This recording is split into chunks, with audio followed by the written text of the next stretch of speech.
Anyway, dollar signs in the chat. Show me the money. Dollar signs in the chat. Show me the money. Show me the money. It's time to get into it. Time to get into it. We got a lot to talk about today. We getting right to the money. We getting right to the money. I got to play for you today. I got to play for you today. Okay, get your wallet out. Get your phones out. Get your stocks out. Get your charts out. Got a nice pick for you today. Really nice pick for you today. Just watching, not financial advice. Do your own research. Here we go right here. Illegal immigrant, thank you for the gifted sub. Oh, this is a real hotel. Here you go right here.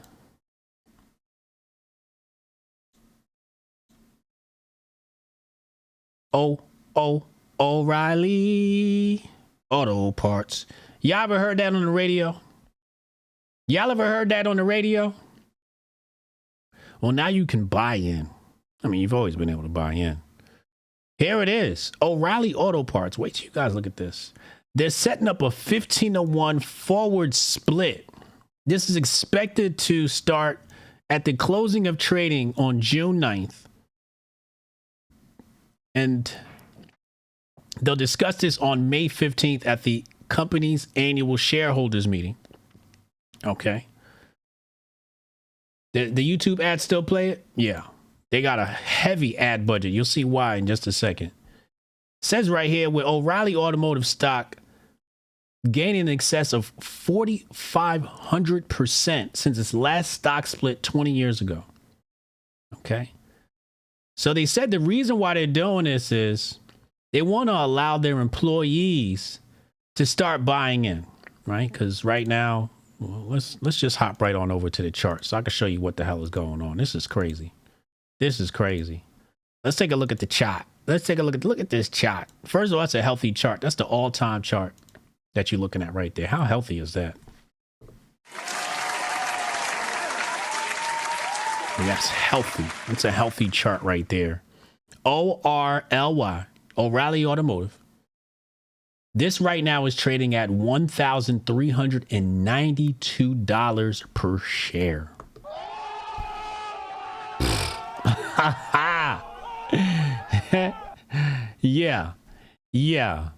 Yeah. Put this on your watch list. Something to think about. But if you're going to get in, you might want to get in before the stock split. Okay? Because, you know, after the forward stock split 15-to-1, this thing is going to get much more affordable for people to purchase, which means you might get more investors coming in. So, not financial advice. Do your own research. I'm adding this one to the watch list. We gotta add this one to the watch list. Yeah, we gotta do it. You know, I gotta step my retail up. This is under retail, specialty stores. I gotta step my retail up. I don't got enough retail in my port. Not enough retail in my port. But if I'm gonna add something to my port that's got retail in it, O'Reilly's gonna be it. O'Reilly's got to be it. It looks good. It does look good, bro. I got to tell you, it looks really good. But speaking of automotive, Trump is making moves. Trump set to soften auto tariffs after industry pushback. U.S. Donald Trump on Tuesday, today, will soften the blow of his auto tariffs through an executive order mixing credits with relief from other levies on parts and materials after automakers pressed their case for administration. Yeah. Great news on the tariff front. We're getting relief of all sorts. We're getting all sorts of relief, but there's a lot of drama going on. Amazon apparently is displaying tariff taxes on products that ain't in the U.S., and people are not liking it. Some people don't like it. Some people are defending it. Let's see what the White House has to say. So it was reported this morning that Amazon will soon display a little number next to the price of each product that shows how much the Trump tariffs are adding to the cost of each product. So I don't like this dude already. How much Trump's tariffs are adding to it? I don't like that wording at all. Isn't that a perfect, crystal clear demonstration that it's the American consumer and not China who is going to have to pay for these policies? I will take this since I just got off the phone with the president about Amazon's announcement. This is a hostile and political act by Amazon.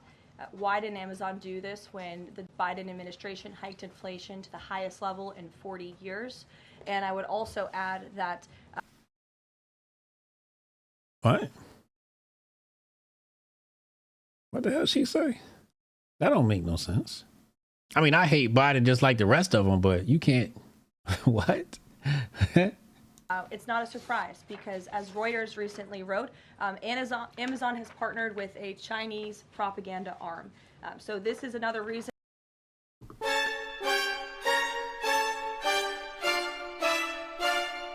That's nasty if true. That is nasty if true. Bezos is partner with Chinese propaganda arms? Why Americans should buy American. It's another reason why we are onshoring critical supply chains here at home to shore up our own critical supply chain. You know, I for one, I'm actually for the labeling. I'm for the labeling. You know, I feel like it should say like, you know, this is where this product comes from. Like, I want to know if I'm giving money to India.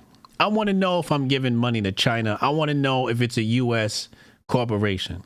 As far as the tax and tariffs concerned, I think we could debate that. But I do want to know where my product is sourced, where it's coming from. I think that's very important. And boost our own manufacturing here. Because I think that could boost sales for U.S. products. You'll probably be like, all right, give me the ones that are made here, and I'll just pay a little extra for the ones made here. Is Jeff Bezos still a Trump supporter? I think the problem with that is you'll find out that ain't nothing made in the USA.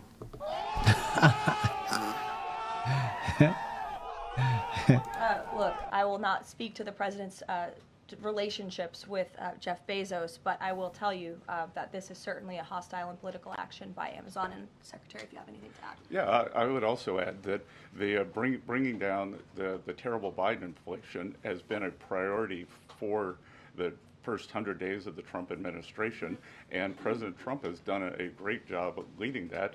Since January 20th, interest rates, mortgage rates are down, gasoline and energy prices are down. We're expecting the further decreases, and as Caroline said, the big tax on consumers that goes unnoticed is deregulation or regulation, and we are deregulating and bringing that down. So, you know, from a household income point of view, we would expect real purchasing increases.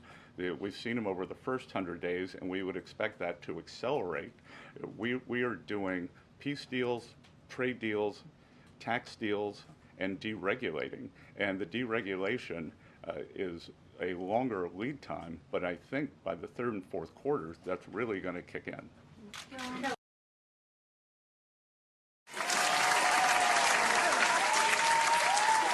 This does seem like political action. This does seem like political action from Amazon. It does seem like it. I've got to do more research on this. It's just hit this morning, and I got to do more research on this, and I have to give it a little bit more thought. I'd love to hear both sides of the argument to really distill down what's happening here, but it smells political. It smells like Amazon is trying to put pressure on the Trump admin because it's hurting their business. Maybe you know, somebody has, you know, taken a look at the numbers and said, oh my God, the tariffs, you know. It could be suppliers that are connected to Amazon have placed pressure on Bezos, and then Bezos wants to pass that pressure on down. But yeah, this is it definitely appears to be political. Anyway, Mastercard. We talked about Mastercard in the past, and Mastercard aims to power stablecoins from wallets to merchant acceptance.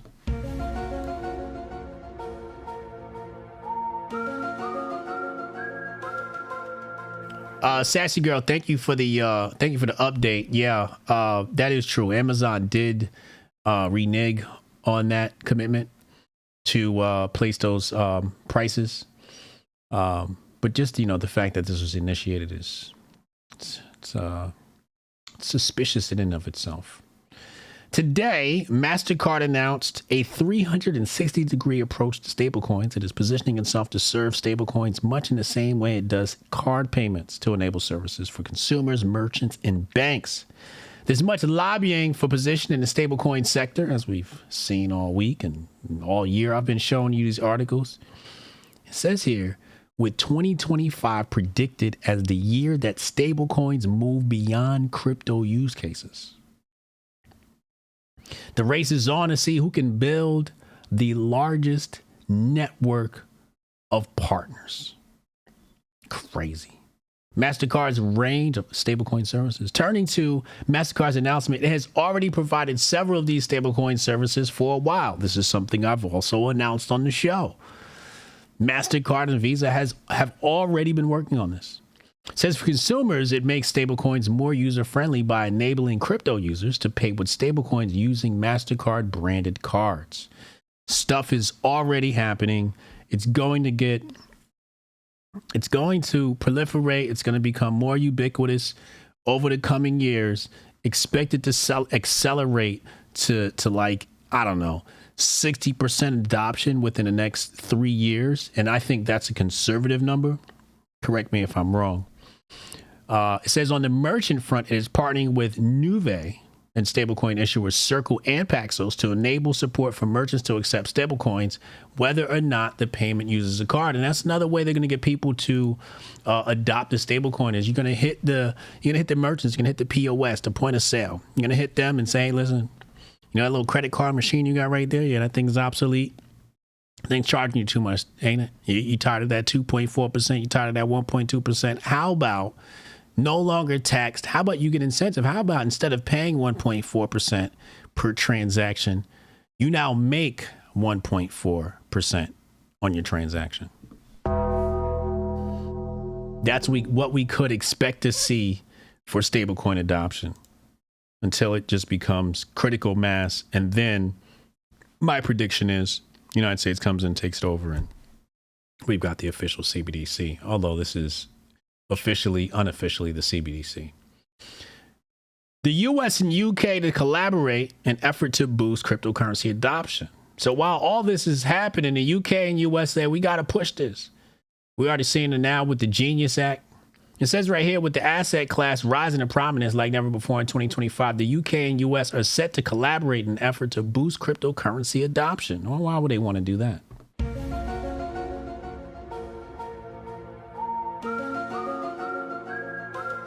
Why would they want to do that? Indeed, the United Kingdom and United States will reportedly work together as they look to enhance crypto regulation and promote the advancement of the industry. So we have tariff beef, but as far as crypto, hey, let's work together. I wonder why that could be. UK Finance Minister Rachel Reeves announced Tuesday that they are planning a comprehensive regulatory regime for crypto assets. Yeah. It's a lot of people said, oh, I don't do crypto. Oh, yeah, well, now you do, you bitch. Shout out Real J. Joey. Thank you for the gifted sub. Oh, this a real hotel. Yeah, you ain't got no choice, stupid. It's coming, whether you like it or not.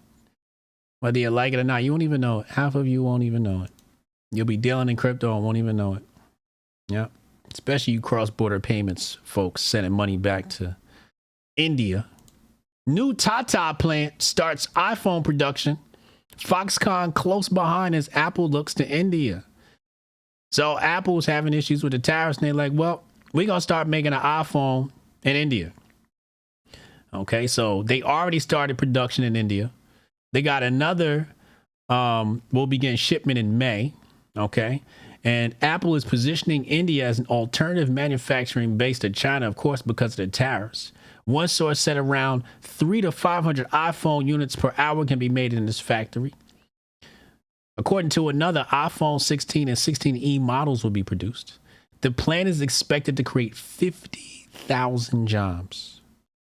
Currently, China accounts for more than 75% of iPhone production globally, while India contributes to about 18%. Apple is taking urgent steps to move production of most of its U.S. sold iPhones to factories in India by the end of 2026.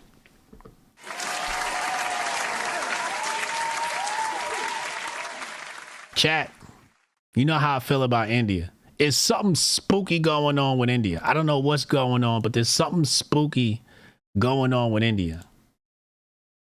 But before we get to that, iPhone jacks Galaxy once again. They jack Android once again. They are now coming out with an iPhone Fold.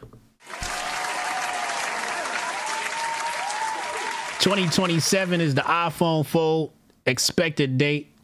Apple's first ever foldable device, so 2 years from now. Unfortunately, both models will be designed and manufactured in, well, China. Yeah, in China. Hopefully that changes. This thing features a 7.8 inch main foldable display. And because it's a foldable device, it may not have the fingerprint scanner thingamajiggy. I'm sure Apple will figure it out. The price point on this, anywhere between $2,000 and $2,500.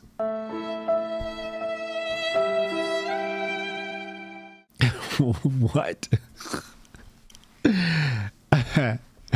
Bruh.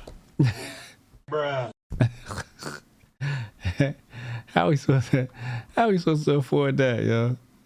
Ain't no way. Ain't nobody got that type of money, man. Yeah, you might as well just go get you a Samsung. I don't know. I'm excited for the tech. You know, I like the little foldable thingamajiggy. I got the Amazon. I mean the Samsung Fold, I think it's called. I have one of those. It's pretty dope. It's pretty dope. I like it. But I'd love to see it come to the Apple platform as well. I have both. I have both phones. I have an Android and an iPhone, mostly for business purposes. But yeah, 19 payments. Yeah, tell me about it. Yeah. But one of them's the business line. You know, we gotta have a business line for Men of Order. So Men of Order runs off the Android phone. Yeah. Never had an iPhone, never will. Well, good for you, man. Anyway, that's our money update today. It's time to get to the grift. Shout out to King Jae for the clips.